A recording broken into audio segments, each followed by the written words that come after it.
Welcome back to another episode of NewOrleans.Football presented by PJ's Coffee, coming to you from the mobile Oshner Andrews Sports Medicine Institute podcast studio here in a parking lot somewhere by the Saints, coming to you from our van. If you're going to buy a car or you're in the market for a pre-owned vehicle, a new vehicle, whatever type of vehicle, hit up Matt Bowers. Be intentional about it. You don't want an accidental rebuild on your next car choice, so make sure you're going through it with some deliberateness. Matt will get you the best deal that you can get, so make sure you go up there and check him out. We got a great show for you guys today. A lot of stuff to talk about, a lot of camp stuff to break down. Our first topic is brought to you by Rouse's. What is the biggest takeaway from the first 5 days of camp? It's hard not to just think about the quarterbacks and how we are still completely like in the dark about how good they're going to be there. And it's just a reminder that we're not going to see anything definitive, and we're not going to see anything definitive in September or October either. But I just think once they got to 11 on 11, today was the first padded practice.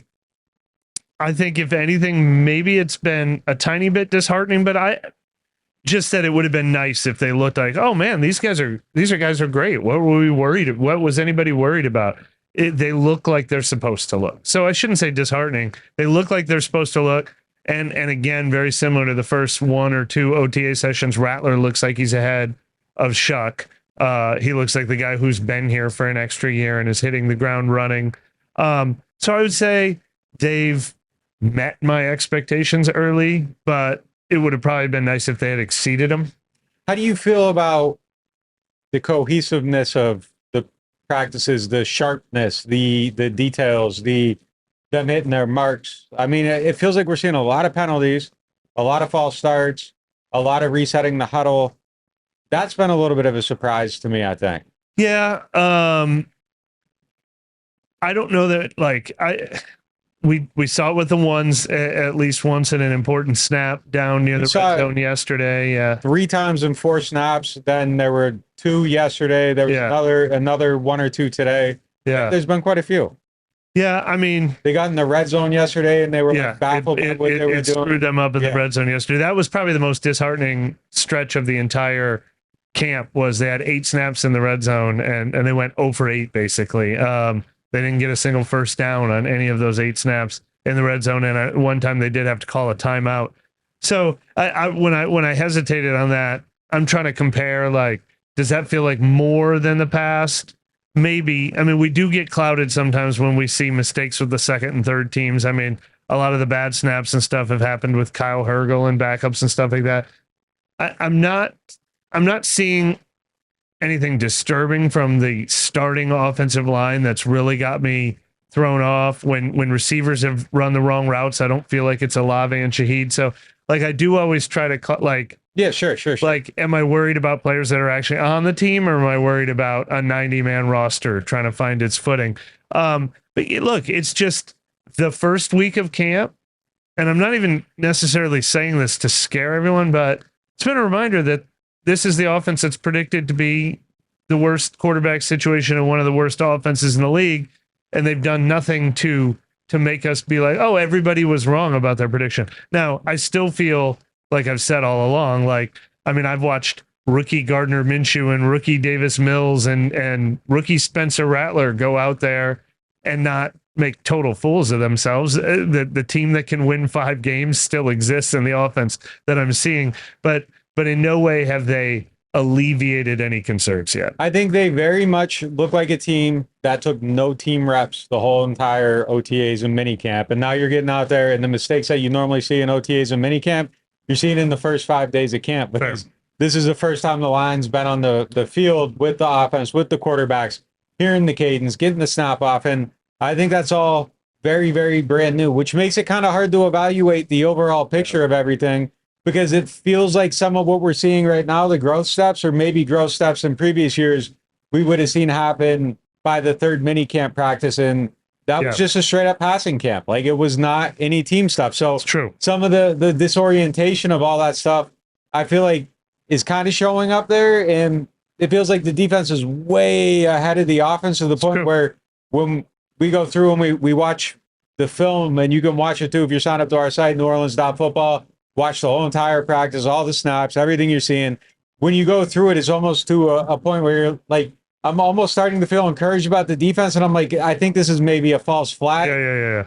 But I think the ability for them to just go out there, line up and go first time with the D line, full box, whole defense, I think it's a little bit easier to do that than, all right, we're going to set the protection. We're going to have everyone say, here, here's the snap count, here's the cadence, all this stuff. And like, I think some of that is leading to some of the setbacks with the offense, but they are way, way behind. And I think the execution as a whole is way, way behind where it typically is at this point. And it isn't just a quarterback problem. Like, no, you're right. We painted on the quarterbacks, but it's not just a quarterback problem. That red zone period you're referencing, like where with Rattler, that was really bad.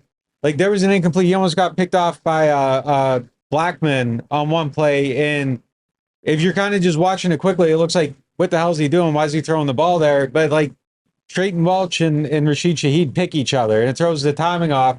And now the ball's out there. Blackman sees it, almost picks it off. And it's like, I saw everyone blaming Spencer Rattler. And it's like, well, hold up. Like, when you go watch this, like, he put the ball where he's supposed to. Like, they're running into each other.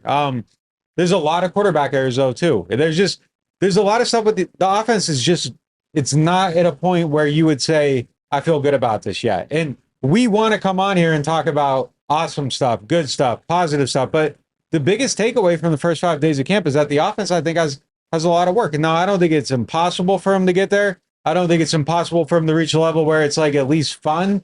But right now, it's a frustrating watch. Yeah, I mean, like I said, would I say it's worse than I expected, or oh, they're going to be a disaster? I just think it's just been proof pudding of the reality of their situation. Like, and major work in progress. And yeah, like you said, who did Trayton Welch run into on that play? Shaheed. And then there was the other one where he led Welch a little bit too much. The time where he threw to a spot and he thought Dante Pettis was going to go there and Pettis wasn't there. I mean, like I said, it's always tough when you're talking about the guys that you don't necessarily think that they're going to count on in those important red zone situations versus the real guys. I don't have a fair assessment of the unit that matters most, and that's the offensive line. We've seen 1 day in pads. I still think it's fair to be optimistic about the talent they have on that offensive line. When I've tried to pay more attention to Fuaga, I think he's holding up pretty well. I think, we like the draft pick of Banks, but there will probably be growing pains there. We haven't paid as much of attention or put Fuaga as much under the microscope. I think he's going to be pretty solid, but I mean, that's the kind of stuff that we really can't analyze yet, but that's what's going to make or break this team. Is the only way this team has a chance is if the offensive line is good, they can give the quarterbacks even a few seconds, and they can have a run game that takes some of the pressure off the quarterbacks. If this offensive line is going to struggle, this could be the worst team in the league. They need that. I don't think they will, though. Right. And that's a unit we haven't been able to fairly assess yet. Continuing this conversation presented by RV Masters, let's go a little bit deeper on this, into it.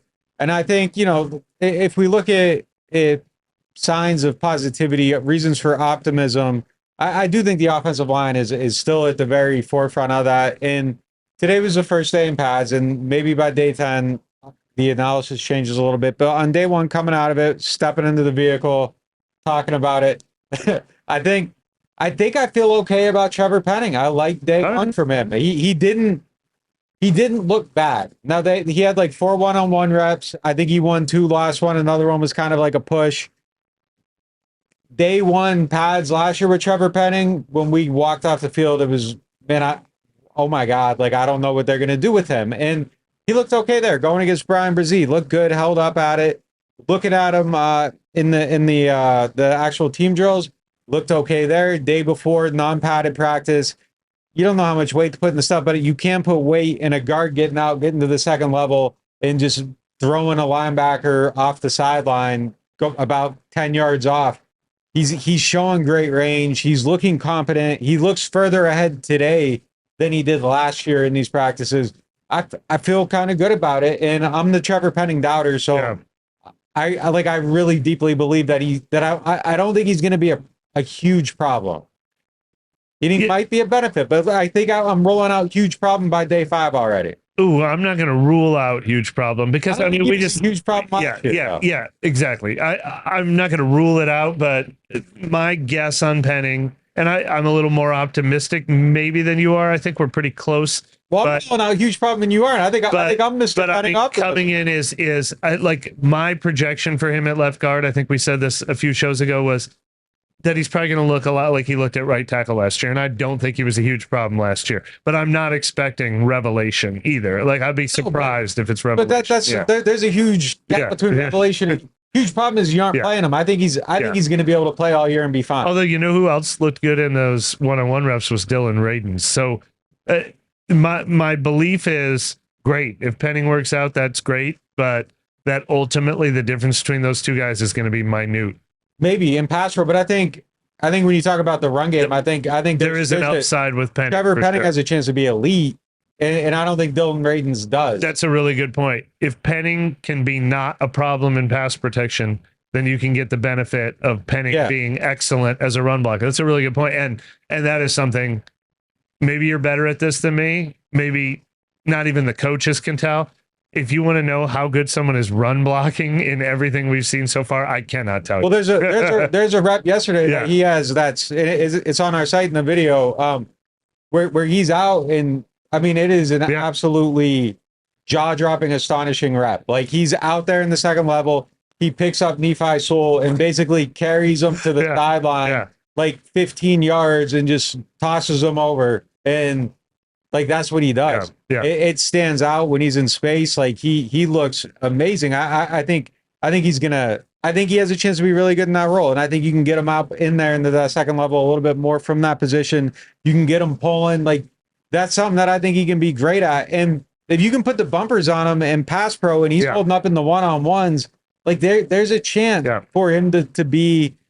I'm penciling him into the starting lineup. I don't think he loses it. Yeah, look, you bring up the point. I mean, it wasn't even his first day in pads last year. It was the first day after that first preseason game where he had kind of looked bad in the first preseason game, and then he came back and it looked like it got to him. And it was the very first practice back in California after the first preseason game where there was like that might be his last day, and the fact that he fought through that was telling. But yeah, we're nowhere near that level with him right now. He is playing with confidence. We've talked to him. He's talking with confidence. He's excited about playing this position. So yeah, but I mean, that's what's going to make or break this team. They have to be average at the very, very baseline and hopefully above average for this team to have any chance. And we're just beginning the evaluations on that unit. It looked, man, like the one-on-one, like I'll look it up before the next show. The one-on-one record last year, like for him was like, it was like loss, and loud loss, big loss. Yeah. Like there wasn't a lot of redeeming stuff. And he was losing to Nico Lalos. Yeah. And he's not just Chase Young and Brian Brzee and like Brian Brzee's a guy that had 7.5 sacks last year. Like this is a guy that's a good pass rusher. Brzee looked really good on one of those rushes the one that he won. And Brzee's had moments against Penning in this camp too. So he has. Yeah, I mean, obviously the jury's still out on Trevor Penning, but you're right to be encouraged for sure. Yeah, I think I'm comfortable being encouraged by him. I think he's looked okay. Other reasons for optimism. I like the way that Chase Young's talking. I like the way that he feels about what he's doing. I think his personality even feels different and lighter and more encouraged, and he feels like a guy that feels good about what he's doing. And I think he kind of looks like a guy that feels pretty good about what he's doing right now. Now you're on my corner. Yeah. Now you're stealing my guy. Again, he's another guy that it's all talk until we actually see it in the games, because he couldn't have possibly looked any better than he looked on training camp practice fields last year. Going against Penning. True.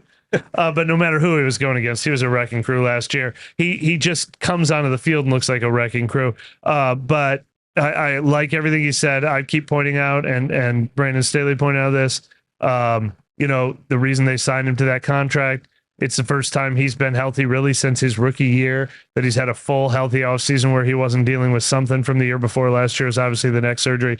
The idea of Chase Young, I like a lot. I think Carl Granderson is having one of the better camps. He always looks good in camp.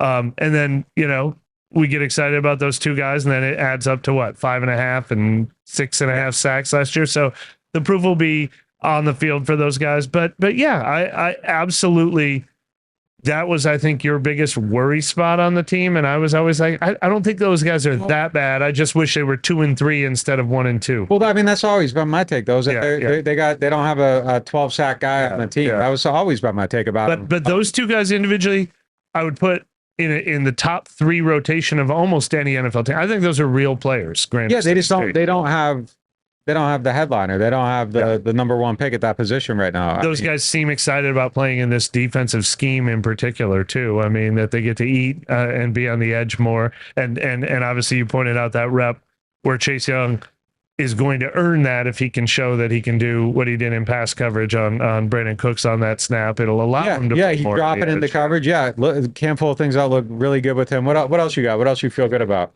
I mean, I wrote about Julian Blackmon 2 days in a row, and I mean, he's got good range. You can't get a smaller sample size than what we've seen with him, but with all due respect to Jordan Howden, who I think has been a good 5th round draft pick, he has played kind of like a day 3 draft pick, good for better and for worse. And Julian Blackmon has come in, and it took him 2 days, and he's kind of like the starter now. And Kellen Moore kind of told on himself yesterday when he just like, hey, do you envision like a free safety and a strong safety? And he's like, well, obviously with Justin and Julian, he's just answering the question like their starters are Justin Reed and Julian Blackmon. He made a play yesterday. He's an accomplished pro. Yeah, he had a pick yesterday. Yeah, long experience with Brandon Staley. He knows exactly what not a long relationship with Brandon Staley, but Staley has an exact vision for him. He has a vision for him. I think that was an important addition to this defense in the wake of Tyrann Mathieu' retirement. He has good range. He's around the ball. He's making plays. He stands out. He looks like he has better vision and instincts and break on the ball than probably any of them back there. The thing with him throughout his whole career is really been a health matter. I don't think he's an all-pro or anything like that, but I think he's a guy that you can bring in and a guy that you can bring in July. Like, I think he's a viable, probably a guy that competes a lot of places. I think in a spot where your top player suddenly retires, he's probably about the best you can do as far as going out and getting somebody. Marcus Williams is still a free agent, right? Yeah. It's crazy. His fall off is kind of crazy to me. Because he feels like someone that should not be sitting up from what we've seen from him, but it went really wrong in Baltimore, I guess. I mean, he's obviously had a ton of health issues that exacerbated his fall, and maybe he's not fully healthy right now. I'm not even seeing tons of reports of him doing visits or trying out, so maybe he's waiting for very strange to be, to look better physically before he makes his run out. That is strange. What else I find is kind of really fascinating is that they don't do a ton of special teams work out here, and they're taking tomorrow off the team, and then they're doing special teams like on a day off as to not waste anybody's time that isn't on special teams standing out there. That's something else I kind of like, just the time management aspect of everything. Rolling into our next topic presented by the Mortgage Brothers. They will give you money back on your closing costs if you tell them that NOF sent you. Check them out. Very easy process. Go on their website, fill out the form. You're good to go. And again, tell them NOF sent you. Money back in your pocket on those closing costs. So if you're going to get a mortgage, you might as well save money on it. And you listen to the show, so that's just a layup. Looking at the quarterback battle. To me, right now, today, the 28th, 5 days of practice, you aren't making a call on this at this point. Like, there's still a lot of runway here. Like, nobody's closing the book on anybody. Nobody's closing the door on anyone. But if you were making a decision today on July 28th, I think there's no decision at all. I think it's very easily Spencer Rattler is starting the game if they're playing on the 29th. Like, no questions asked. Well, yeah, and I agree, but I agree for a slightly different reason. I'm, not going to just base it off the competition. If you're looking for any signs that Shuck could win, I mean, Shuck could be a gamer, and Shuck could look good in the Chargers game. But I'm game. saying if you got to play tomorrow. Right. But what I'm saying is there's one guy that looks ready and one guy that doesn't. There's so many paths for Rattler to get this job. And path one is Rattler just looks more ready. It's just clear that Rattler looks more ready. He looks more comfortable, polished, more consistent, although he's shown inconsistency, no doubt about it. Had a rough practice yesterday, I thought, compared to some of the momentum he had been getting, but looks more ready, like more day one ready, which you should expect from the guy who's been here for a year and started 7 NFL games or played in 7 NFL games last year. 2 is you could reach the conclusion that Rattler's better. He's looked better. Not only has he looked more ready, he's made more downfield throws. He's made, more pluses, maybe a few less minuses. And then the third thing is it could be a 100% what's best for Tyler Shuck. And the decision for Tyler Shuck might be, let's sit him the same way so many teams sit their rookie behind a Jacoby Brissett or a Brian Hoyer. So there are so many paths that lead to them choosing Rattler. The only path that leads to them choosing Shuck, I think, is that sometime in the next 3 weeks, Shuck starts outperforming Rattler almost every day and making it obvious. And I think that seems like a long shot. Not that Shuck can't have a better day here or a better day there or a better preseason game, but like I think Shuck has to make it clear to win this job at this point. And that will take something pretty decisive. Not just I don't think just looking equal gets him the job in week one. I do in week one. I don't know. I don't even know how to quantify. Like, who gives a shit about week one? Who plays the most games in the season? I don't know how to quantify. You could just be like, I'm going here. Like, I don't think if you win the week one job, it necessarily means you're the week 17 starter. It might be the exact opposite. It might mean you're the lamb being led to the early slaughter too. I don't know how to quantify that. I think just in like the grander scheme of like who plays the most games, the most snaps. I mean, I think if it's equal, it ends up there because that's you want to see if there's more upside with them. They still went to him. But I think right now, Rattler's a way better quarterback. I think just today, he is a way better player right now today. But I don't think that Spencer Rattler looks as if if I was one of the other 31 teams, I'd be like, man, I wish I had him. Like, I don't know that he's a starter on any other situation right now, how he looks today. I'll give him the same. They both have 20-some practices, 3 preseason games to get better, to show what they can do, to have it click, to have something on lock in their mind in this offense to where all of a sudden it's just like manifest into like great play. Like, I'm not closing the door on either one. They're both young players. They both got a lot of time to get better. But I think there's clearly one guy that's not swimming right now, and I think Tyler Shuck is swimming. He looks like someone that just has a lot going on, and it has not slowed down for him. But it wouldn't shock me at all, like, if we at some point look back and say, oh, that was like, it clicked for him and off he went. Well, you made the comparison about Rattler himself last year. Like, at this point, Haener looked better than Rattler last year. And then Rattler started to show his upside. And then he started to do it, string days of showing his upside together. You know, we get caught looking at 4 practices of camp out of how many? 28 or something? 24 something like that. Yeah. And then the preseason games should count for 4 times as much as any practice does. And so none of this is decisive. But for the purposes of the conversation, it was important for, I think, Rattler to establish this early lead, and he has. Yeah. Well, in terms of if he needs to win the job, he has to win almost every single day. Yeah. He's at a 10 for 10 day. He barely got to throw the ball today, but he looked better today. He had a chance to just really, really put an exclamation point on it, because like it was like Shuck was taking all the snaps and they were putting the other guys in for just like little brief moments, and he had Shaheed deep and just missed them, and he was open. Well, he hit Shaheed deep. Well, he had a chance once, the second and he time. Almost did it twice. Yeah. So he had a chance to just like, you hit those 2 bombs, like you're kind of making a statement and burying someone, and you're missing it, but.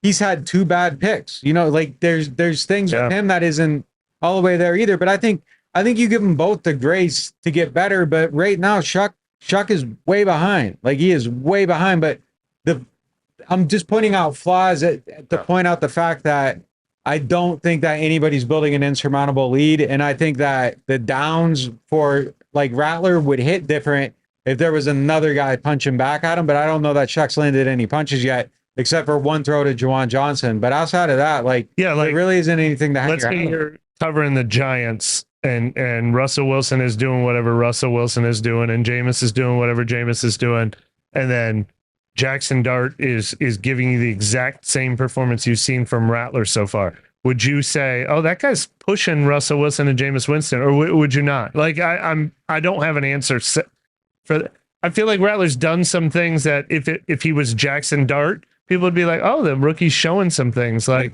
he has looked that good at times, but he's also something. But the way we would frame this conversation is like, oh, he had a 10 for 10 day, but then he came back and threw this pick in the end zone and it didn't look that great. He had a chance to bury him. It looks like he has a chance to put everything together. We'll see if he does it. I think that's how you talk about it. And I think that's how it is right now. He's well ahead. Like he is entrenched right now. If you have to make a decision today, there's no conversation. Like there's one guy that can go out and play a game tomorrow and one guy that can't. And we've seen Rattler play games, and I think it would probably look pretty similar to what it looked like last year, that there would be some moments and some drives where you would be like, oh my God, this guy really has a chance to be something. And then he would come back and do something to undo it. And I think that's kind of what it looks like right now. Like he has a 10 for 10 day and then comes back and it's spotty. And I still think he's a very young player in a new system on the 5th day of practice, the 5th time ever playing with this offensive line in front of him, and they're figuring it out. And we'll see where it goes from here. Last year factors into my thinking on that too. Like, yes, Rattler was 0-6 as a starter, and he showed ups and downs, and every great half was followed by a bad half, and he couldn't put the full game together. But more than anything, what he showed me last year is that I could put him out there.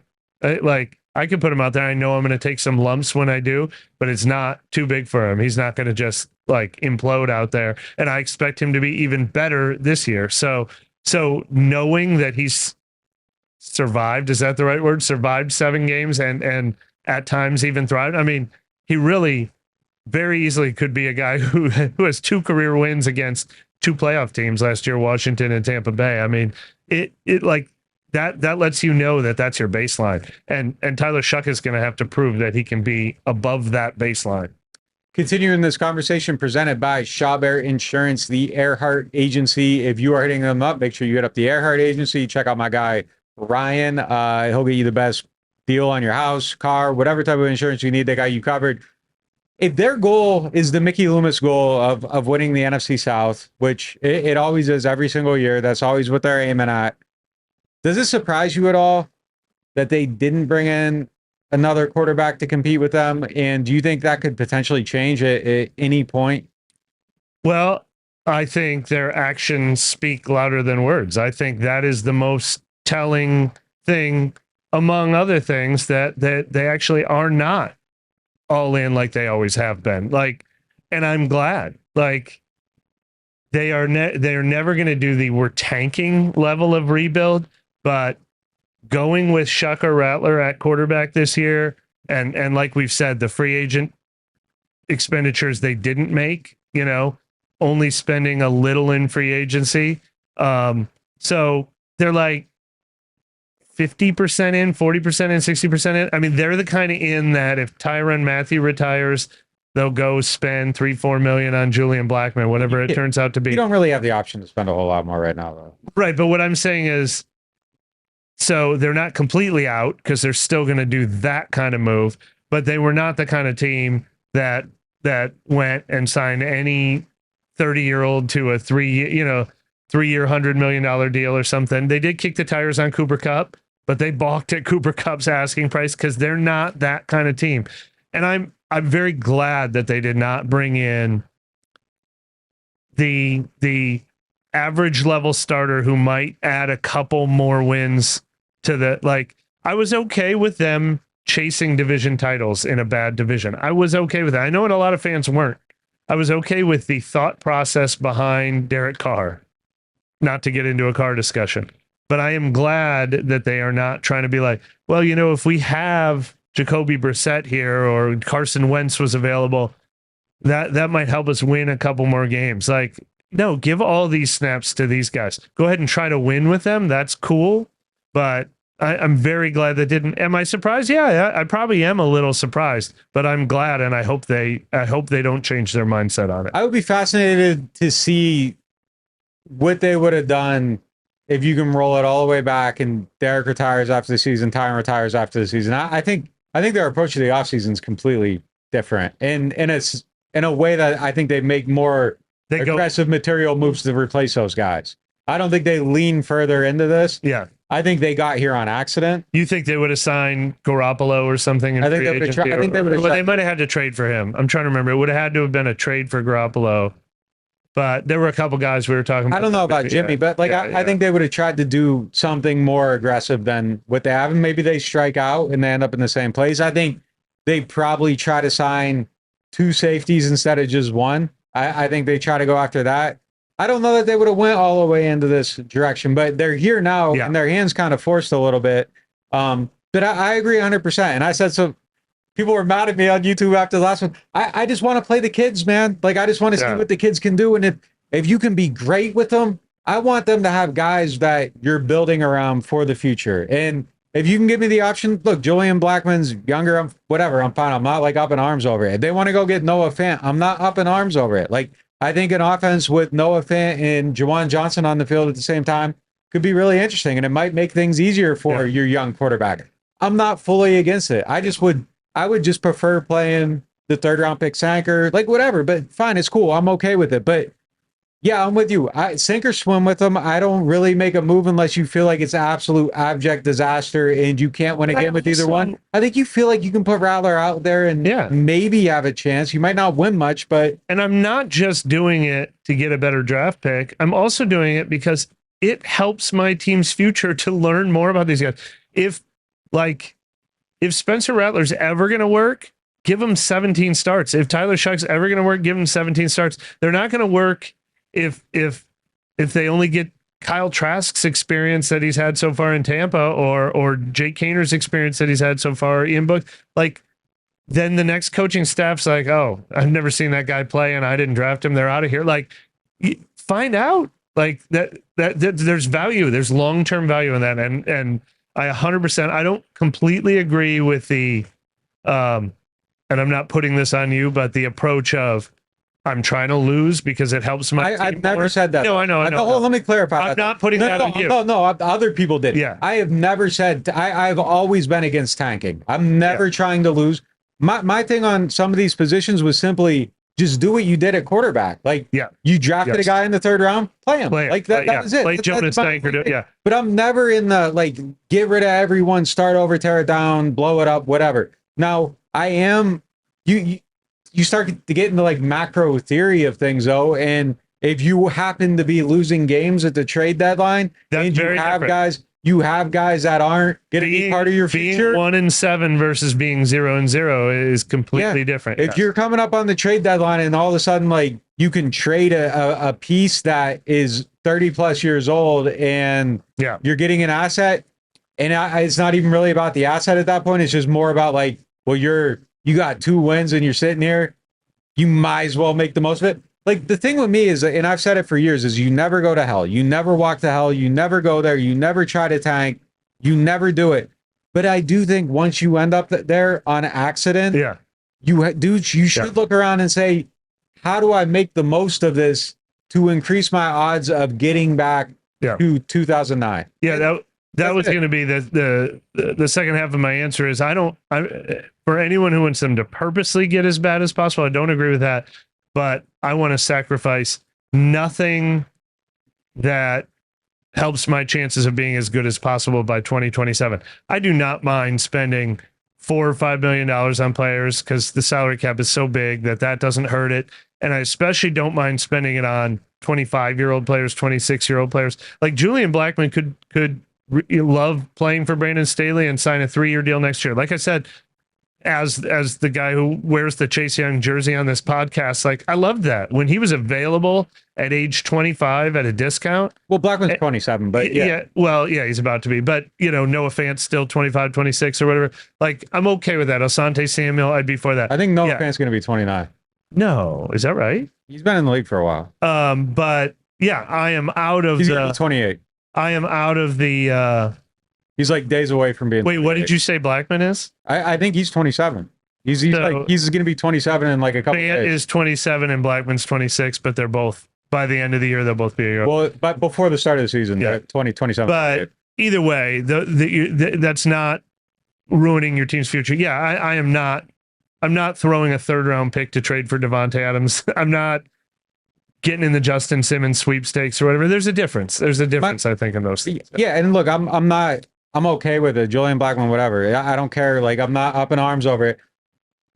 The point I was trying to articulate on the last show is that if you're telling me you get 5 picks from one of those guys and you win 2 more games because of those 5 picks, I would rather it be because of Sanker than a guy that feels like he just is what he is. Like, I want you to win because of the younger player. If you give me the choice of does Sanker win you a game or does Blackmon win you a game, I feel great about Sanker getting 5 picks and winning a bunch of games, and you're at 7. Like, now you have a building block, a young guy, a building block that you just drafted. You don't have to pay him anything. He's on your team, and he becomes a foundational piece of your organization. I think that's what the whole season should be about. Blackman's young enough that great, but then if he has that season, you're paying him a lot of money next year. But, I guess you got to pay somebody because they don't have anybody worth paying anything right now. Yeah. Anyways, we're going to hit a quick break and we'll be back right after this. The Ochsner Orthopedics Walk-In Clinic is now open. Located at 1201 South Clearview Parkway, across from the Elmwood Shopping Center, this clinic provides convenient same-day care for a variety of orthopedic and sports injuries. No referral or appointment needed. Whether you need care for strains, sprains, fractures, sports injuries, or muscular pain, the team of orthopedic specialists offers care for patients 5 and older. Open Monday through Friday from 8 a.m. to 8 p.m. and on Saturdays and Sundays from 10 a.m. to 8 p.m. Rouse's Markets is voted best grocery store in New Orleans, best grocery store in Baton Rouge, Mississippi, Gulf Coast, Thibodaux, Houma, Hammond, Lake Charles, Mobile, year after year. Thank you for choosing us best grocery store on the Gulf Coast. Number 1. Thank you. Thank you. The number 1 grocery store in Mississippi, Alabama, Louisiana. 1 million customers a week can't be wrong. Welcome to Rouse's. The NewOrleans.Football show is proudly presented by PJ's Coffee. PJ's Coffee has some of the best drinks that you can find. They have locations all over the city. They have pastries and everything else you need to get your day started. So go check them out. Looking for the best insurance coverage at the lowest price? Look no further than Chabert Insurance, the Earhart Agency. They are a local independent insurance agency right here in New Orleans, specializing in home, flood, and auto insurance. At Chabert Insurance, the Earhart Agency, their dedicated team will shop every available carrier in the market, ensuring you get the most comprehensive coverage at the lowest possible price. Why settle for less when you can have the best? Trust Chabert Insurance, the Earhart Agency, to protect what matters most to you.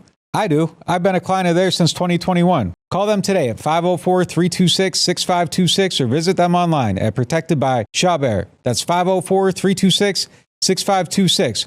Chabert Insurance, the Earhart Agency, your local insurance experts. Hardhide flavored whiskey, Ponchatoula strawberry, and Chilton County peaches in your favorite bars, stores, and restaurants. Hardhide Chilton County Peach Whiskey is a blend of aged wheat whiskey, light American whiskey, and fresh Chilton County peaches from Alabama's Durbin Family Farms. And Hardhide Strawberry Whiskey tells the story of a small town famous for strawberry farming.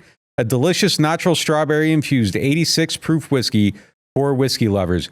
Just look for the red and orange bottles in your favorite stores, bars, and restaurants.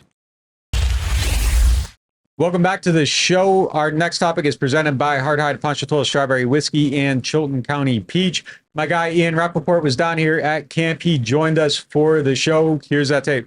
All right, joined now by my guy Ian Rapoport. Last year at camp, you said you were coming on and you big timed us. You stayed on the other side of the field. I did. We couldn't get to you. So we got you now. We're making you stand here in the 100-degree heat as payback. I felt bad about that. I really did. These are the kinds of things that stay with me. And so when I came here to, people think that I'm here to talk to the coaches and get insight and get the scoop.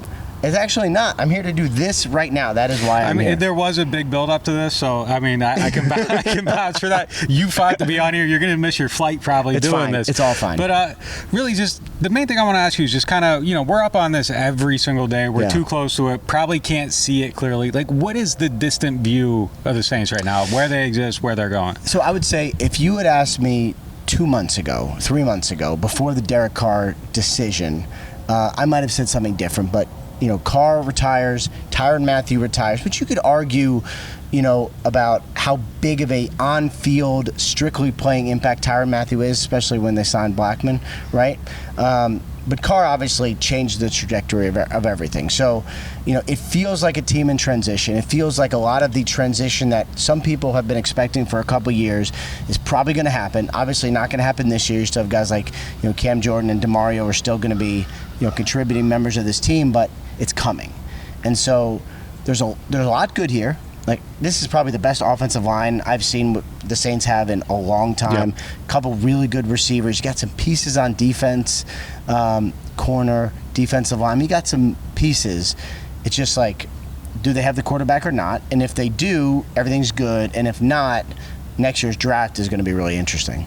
And just kind of the viewpoint of Kellen Moore coming up throughout the league. He's been a guy that's been highly regarded for quite a while. Seems really put together, really smart, young, innovative. Just how do you think he's going to be as a program builder as he puts this together in the first year? So there's a lot of things that people prepare for when it comes time to be a head coach, right? And nobody could prepare for losing your starting quarterback and losing one of your key players on defense. And because of the way Kellen Moore is wired, and he's been like this since he was a player, it's why he was such a good backup quarterback. He's like this. And I can literally picture him getting the news, the final decision on Carr, and being like, okay, all right, so like how we handle, it's just kind of like get the tire math, and he's like, okay, all right, like, just that's kind of the way he does things. And that's why he was so good for Philly last year, right? It's why he's been so good at so many of his stops, because like he just kind of takes news, shrugs, figures out how to handle it, and moves on. And so like this might be a challenging year. It is possible this is a challenging year, and I think he's really good for that because he can just deal with it and move on. He really does seem like a guy that's kind of unbothered by everything. And then even just from like our point of view, there's so much stuff where like, why would somebody care about that? It's not going to affect winning on Sundays. Like, he just doesn't seem to get bogged down in any of those details. So yeah, he might be the right guy to lead them out of this. You were all over the Derek Carr thing, probably had better insight than anyone, which you happen to have on like every single story. I appreciate that. But, not true, but like, sure. What is kind of the behind the scenes there? What actually happened? And do you expect him to ever play again? I don't expect him to ever play again. Interesting. I really don't. And I don't know if he wanted to, could he, like physically. And so like basically it comes down to, he thought the shoulder would get better. It didn't. And something, look, should he have addressed this after the season? I think probably. Players are tough, and they're often, bad sources on themselves because I'm fine. Right? And so, like, probably should have been addressed after the season. Thought it would get better. When he started throwing, it didn't get better. And once you get to, like, March, April, and your arm's not getting better, the choices are, like, have surgery and be out for 6 months or not. And when you've made $200 million and you're going to miss a lot of the season anyway, the choice was easy. And so, like, I was a little surprised only because it didn't get better, but not that surprised because, like, he can't throw right now, right? He just can't. Yeah. Two easy ones will let you catch your flight. What's the latest on Noah Fant, and is there anything on Asante Samuel Jr.? Okay, well, first of all, Noah Fant, he's taken some visits. He's got some interest. I would say there's a couple different places he's looked at. Obviously, this is one of them. Miami has a void at tight end. I'd wonder about that one. That seems to make sense to me, but he's a pretty good player who's available this time of year. Like, he's going to get some money. Asante Samuel Jr. is different because he is a really good player, would have been a top free agent, dealing with a little bit of a medical issue, and had surgery, at neck, I believe it is, and just has to get healthy. So, like, that's someone who, I don't know how much money he's going to make, but that's someone could, buy pretty low on. And if health-wise it works out, if he gets cleared, he is an excellent player who would help any defense. It's my guy, Ian Rapoport. We'll be back right after this. Big news from the home team. Introducing our newest sponsor, the Mortgage Brothers. With over 30 years of combined experience, the Mortgage Brothers are the quarterbacks of home lending, calling the right plays to get you across the goal line. Whether you're a first-time buyer or a seasoned vet, they'll coach you through every down and make sure you feel like part of the team. They're backed by Cross Country Mortgage, the #1 retail lender in the nation, so there's no loan playbook they can't run. FHA, VA, conventional, RD, and more. They're lifelong season ticket holders, local guys who know the field and your market, and their online application takes less than 10 minutes. Why fumble your mortgage with some online lender who's never even watched your team play? Stick with the Mortgage Brothers, the trusted pros who play to win. Mention NOF and get $500 back in lender credit toward your closing costs. That's money back in your pocket when it counts. Visit mortgagebros.money and start shopping with confidence. Because with Mortgage Brothers, it's always no flags, no fumbles, just smooth closings every single time. Slide into summer with New Orleans Hamburger Seafood's new sliders. Get 2 each of cheeseburger, buffalo chicken, meatball, or chicken and waffles served with a side of garlic herb fries. Starting at $9.99 now at New Orleans Hamburger and Seafood Company. I got hurt in a car wreck.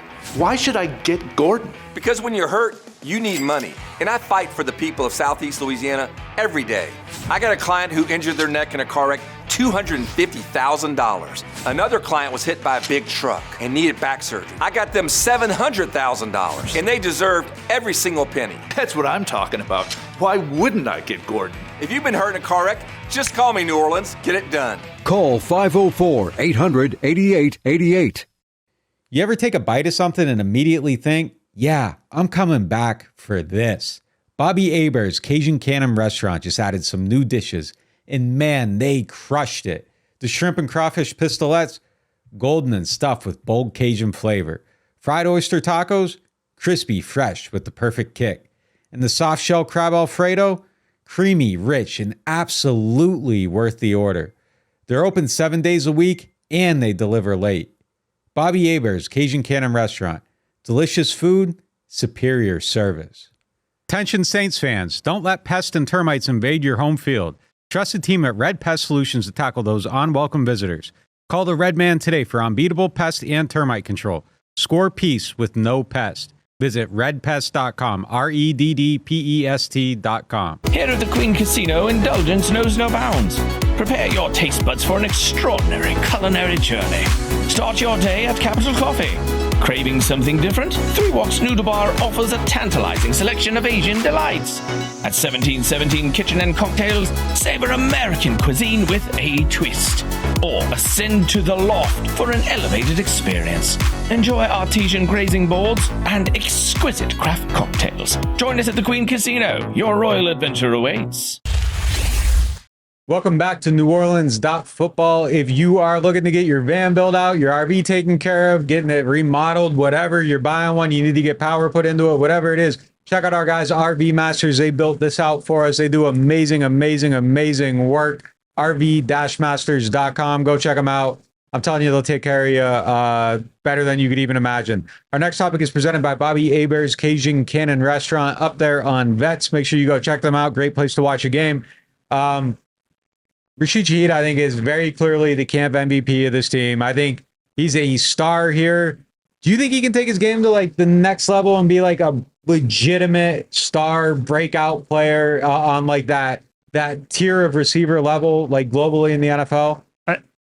I'm not going to say no. I mean, the thing that has impressed both of us most, I think, about him this entire offseason is he caught the deep ball from Spencer Rattler today, but that's not all he's been doing, and we're not even really seeing his all-pro kick return prowess yet. That hasn't factored into it. It's heavy volume. It's yards after catch. It's traffic. It's the slant to the house yesterday. Yeah. Like, I mean, he is being the complete receiver. He was starting that in OTAs. He's healthy. He added, he got himself up to 190 pounds. There are all these reasons, but I mean, there's the obvious caution of he's had a series of injuries in his career. He does have a slight frame. He only has 94 career catches. Like, that's what you want to see in this season. Yeah. And the other thing with him is, and this is what's going to matter, I was reminded, like, we do not know how to read coach speak. We knew Dennis Allen speak. That's the one thing we're going to miss most about him is we knew exactly how he felt about a player by the first couple words out of his mouth, the pitch of his voice, but I thought Nussmeier and Kellen Moore raised my eyebrow a little bit with some coded words when I wrote about him the other day. Nussmeier, the guy's an explosive playmaker. Obviously, you talk about his viability. So now it's about detailing the system. He hasn't been exposed to the system. Now we're detailing the splits and making sure the release is exactly right, making sure he's where he's supposed to be exactly when he's supposed to be there, so the timing for the quarterback's right. All those little things are what we're tying together now. Then I asked more about him. He's done a really nice job. You can feel his speed and get his juice. Now I think it's all about getting comfortable in a new system. Certainly new words, new language, new responsibilities. have to go through that process. They don't talk about everyone that way automatically. I know a lot of that is generic coach speech, but I cannot answer yet. Former undrafted guy from Weber State who's missed time over the years and stuff. How close is he to being the Chris Olave route runner, the complete receiver, the what you need to be Brandon Ayuk or to be Devontae Smith or to be these other guys that kind of remind me of him that have gotten their big contracts in the NFL. If the answer is now that he's in year 4 and he's got all the routes done and that he's going to become an expert at that kind of stuff, then yeah, this guy, like he could be a top 2, top 3 talent on this entire team. But I honestly, I cannot answer where he is in that stuff. And so I was curious to hear them both put it out there so quickly right away. I do think, though, throw everything away. If you put him, and I said this his rookie year, I think if you put him and Chris on a field, you take the numbers off their back. Yeah. They both look like default Madden build a player. I don't know that you could say which one's a first round pick. And I've always felt that way. And I think there's times where Rashid has looked better than Chris, and there's times where Chris has looked better than Rashid. He's certainly not, like him being an undrafted player is certainly not part of, that's a league evaluation misstep. That's not like Shaheed wasn't good enough to be drafted. Like he absolutely, obviously was. He played like, 3/4 of that season, wasn't full speed and looked amazing by the end of it. Second season looked amazing. It's just the injury factor. Now, I think there's the whole next, like, does he go from great, solid, good player to like next level good? Yeah, I mean, I think that's details. That's all that stuff. So I don't disagree with you there, but I think they're probably closer in talent than maybe how they got here would dignify. Like, with the Jets. I think he's an amazing player though. Like I think he can do everything. I think it's just really staying on the field is the biggest thing for him. Well, I should say I bring that up more for probably the Weber State part of it than the undrafted part of it. I mean, Chris Olave feels like he played for a different pro team for 4 years before he got here. And where he does stand out is he's probably the best route runner the Saints have ever had. Yeah. It's amazing how Chris Olave is just always open. And I guess that's another part of the factor is it could be the lack of imagination from Pete Carmichael in the past, and then he only got to play 6 games with Clint Kubiak, but we haven't seen Rashid Shaheed used like a guy who's always open until this spring and this summer. So I'm very, like, if this is a coaching staff that knows how to use this talent and get the ball in his hands and get him in space and let him get yards after the catch, then super, super excited. Yeah, I'm excited to see what he can do for sure. All right, going to our next topic presented by Gordon McKernan, Injury Attorneys. It is now time for the Get Gordon question of the day. If you are in a car accident, you need help, make sure you get Gordon. The question today is, what has been the most encouraging part of the new 3-4 defense so far? What has looked good about it? I think it's just, well, okay, I have a couple answers because I had one planned, and then the most impressive thing has been Devon Godshaw. I said it today, he's the strongest player I've seen out there on the field since Akeem Hicks, who was just a monster out there. Like, I watched one-on-one pass rush drills like you sold me a ticket to watch the great Akeem Hicks throw people around. Like it was a performance. And that's what Godshaw looked like in one-on-ones. And they clearly had a vision for how he could help make a defensive front go. And obviously they needed that bad. But the other thing that stood out to me is just certain important players seem really excited to play in it. Namely the defensive ends. Granderson and Chase Young seem very excited about playing in it, and the DBs. Tyrann Mathieu is not here anymore, talking about the vision-based defense. Julian Blackman was saying the exact same things today about how it's designed to have you attacking the quarterback and forcing turnovers and creating turnovers. And obviously we know Alante Taylor's excited about the role that Brandon Staley envisions for him. So just hearing so many defensive players excited about how they get to be used, and that it means going for Brian Brzee too, going for sacks and going for turnovers doesn't necessarily mean it'll work, but that's the most encouraging thing about it too. I think seeing it a little bit, and even just like when they're in the the nickel package or whatever, and they got 4 defensive linemen, I think just the philosophy of it looks a lot different too. crazy to see. And you go look, and it's just like they're lined up so wide, like in the Dwight Freeney position, the wide nine. Like we didn't see that here for ever, like at all. Like it just isn't how they played. And then it's just like, damn, look at Chase Young just get off and go. Like, and wow, he has 3 steps to get going before he's coming, and it just looks different. It looks way different. It looks easier. It looks like it's just you're able to just like, oh, they're just gonna rush the passer now. It isn't gonna be simulated pressure every single play and trying to do all this different stuff, and you're gonna show 5, but you're only gonna bring 3, and you're gonna try to get someone confused, and your end has to step in before you can step out to sell this, so that, and it's just like, no, Chase Young's just going, and I like that. I like seeing it. I don't know if it's going to work better. I don't know if it's going to lead to different results, but it certainly feels and looks like something new. And I think anything that looks and feels like something new right now is cool. So we'll see how it works. But that's been maybe that's the thing that gives me optimism about it. Maybe working differently though, is that maybe you can get more out of these players by putting them in different spots. That's going to do it for today's show. We appreciate you guys for tuning in. We'll see you next time.